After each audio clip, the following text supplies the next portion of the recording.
Hello, my little brains. For those of you that are still here or came back to listen even though I went MIA for, well, I won't even say how long. I thank you so much. First of all, I do apologize for disappearing for so long.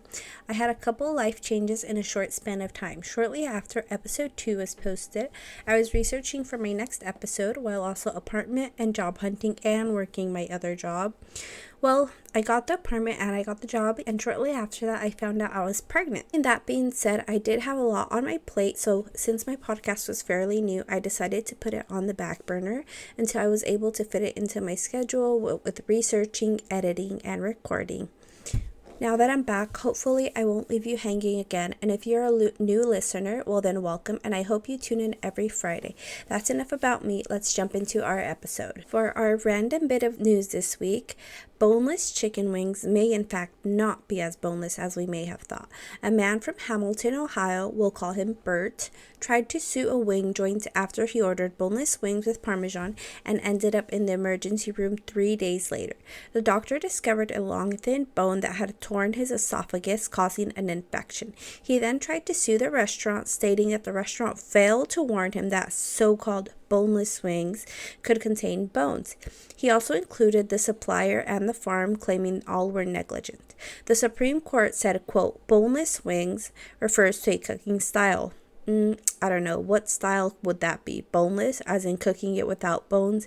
Seems like a self-contradiction to me. But anyway, they also said that he should have been on guard against bones since it's common knowledge that chickens have bones.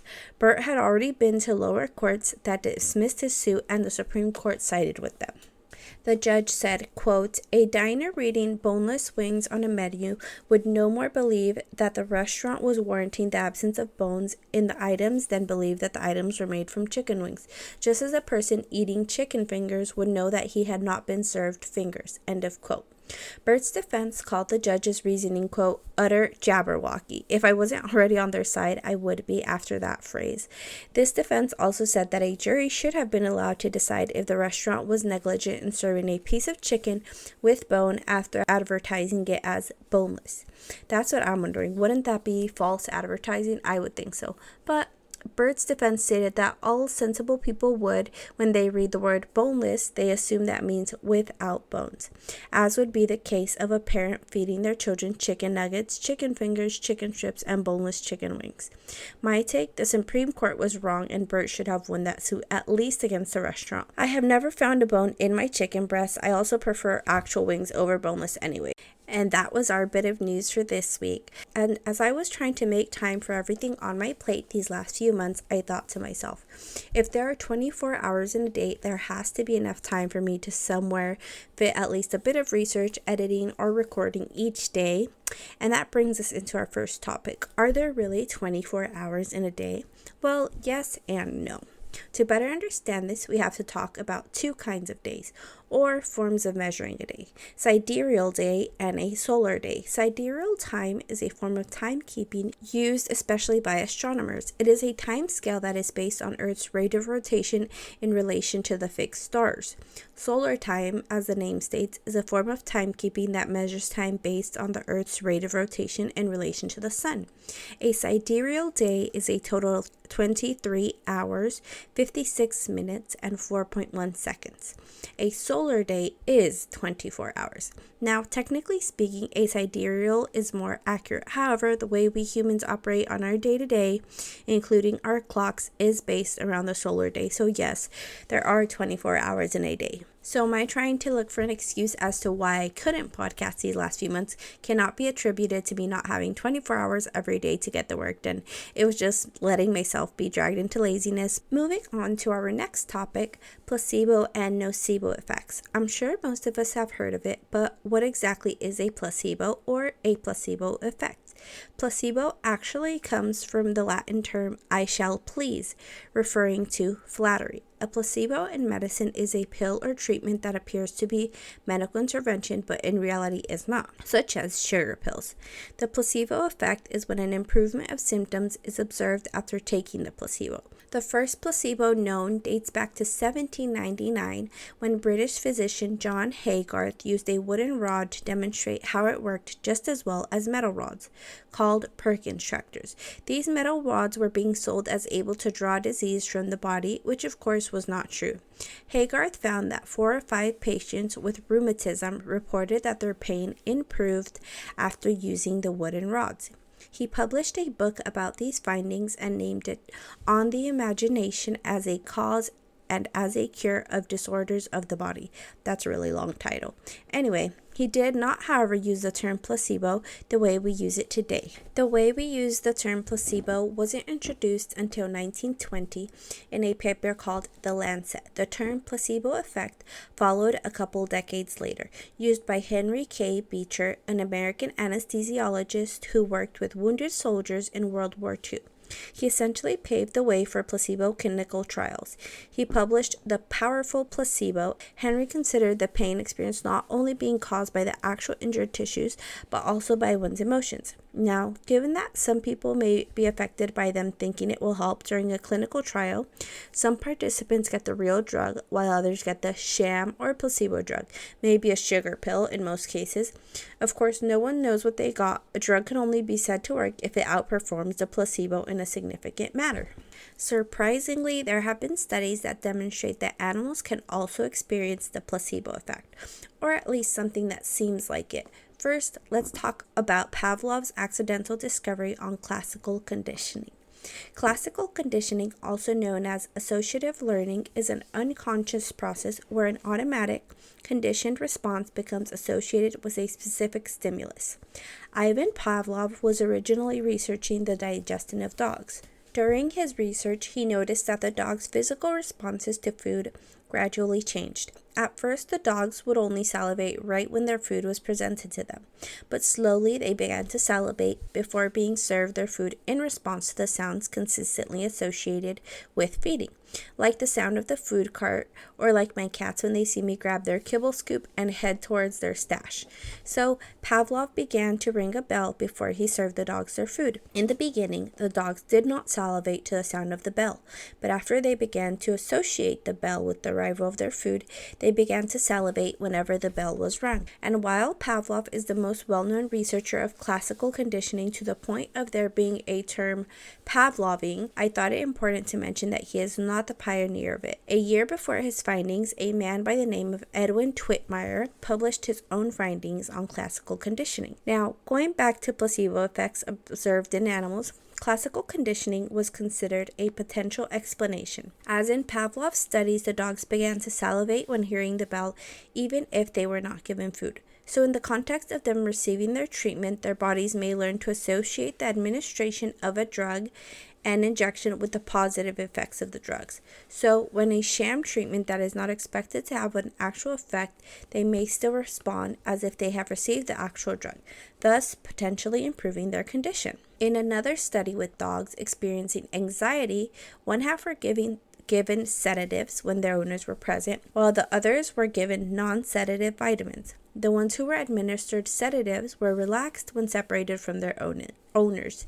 In the next round, this was repeated with the same effect. By the third round, all dogs were given non-sedative vitamins, but the ones who had previously gotten sedatives were still more relaxed when separated from their owners. Another explanation for sham treatments working on animals is indirect placebo, meaning that the owners are the ones actually experiencing the placebo effect. They may be optimistic that the treatment will work for their pets, thus tricking themselves into seeing improvements in their pet's condition and reporting improvements, even though there may not have actually been a real improvement. So maybe animals can experience placebos, maybe not. We're not quite sure. Now let's talk about the lesser known, the placebo's counterpart, nocebo. The nocebo effect is when a placebo negatively impacts your symptoms, essentially the opposite of the placebo. So, if a person is given a sugar pill and told it may cause headaches, the person may start to experience a headache not because of the pill itself, but simply because they expect to get a headache and have convinced their brain of such. The first time I ever heard of a nocebo was a story I read about an experiment done on a prisoner, but I don't know how true the story was. The story was that a prisoner was restrained to a bed and told that his ankle had been slashed. Of course, I imagine they scratched him or did something that felt like they actually cut him for this to work. Then they placed a bucket in which a drop of water would drip, tricking the prisoner into thinking that his blood was what he was hearing drop into the bucket, making him think that he was losing blood. And even though the prisoner was not actually cut or bleeding, his heart eventually stopped. That's the story, so I decided to do a little research and see if I could find the story or any other similar examples of the nocebo effect. And lo and behold, I did in fact find the story, and it is true. An article published by Deseret.com in 2004 says, in 1936, in India, recounts Nobel laureate Bernard Lown in The Lost Art of Healing, an astonishing experiment was conducted on a prisoner condemned to die by hanging. He was given the choice instead of being exsanguinated, or having his blood let out. Because this would be gradual and relatively painless, the victim agreed. He was strapped to the bed and blindfolded. Unbeknownst to him, water containers were attached to the 4 bedposts and drip buckets set up below. Then, after light scratches were made on his 4 extremities, the fake drip brigade began. First rapidly, then slowly, always loudly. As the dripping of water stopped, the healthy young man's heart stopped also. He was dead, having lost not a drop of blood. Very interesting. Morbid, but very interesting. Since we're already on the topic, let's talk prisons. What's the difference between a jail and a prison? The most basic answer is that jails are for short-term stays, say 1 year or less, or waiting for your court trial or decision to be made. Then, depending on the sentence, you would most likely be transferred to a prison. At least, this is a distinction in the US. Other countries may use the terms interchangeably, or for example, I did read that the UK is just mainly prison due to the HM Prison Service, His Majesty's Prison Service. Other than that, they just have holding cells where you wait to be taken to prison. As of 2025, the number of people in prisons and jails has increased 500% in the last 40 years. That is an insane statistic. Are people just becoming worse? Are more things becoming illegal? Are more people being wrongfully convicted? What's going on?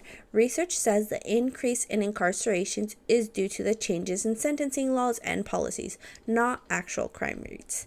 Now, we can't talk about prisons without talking about one of the most famous of them all, or the most famous, Alcatraz. Now, in movies, it may be portrayed as housing the worst of the worst and whatnot, but the reality is it was just a maximum security federal prison who held less than 1% of the total federal prison population. The average population was usually 260 to 275 prisoners at a time, even though capacity was up to 336.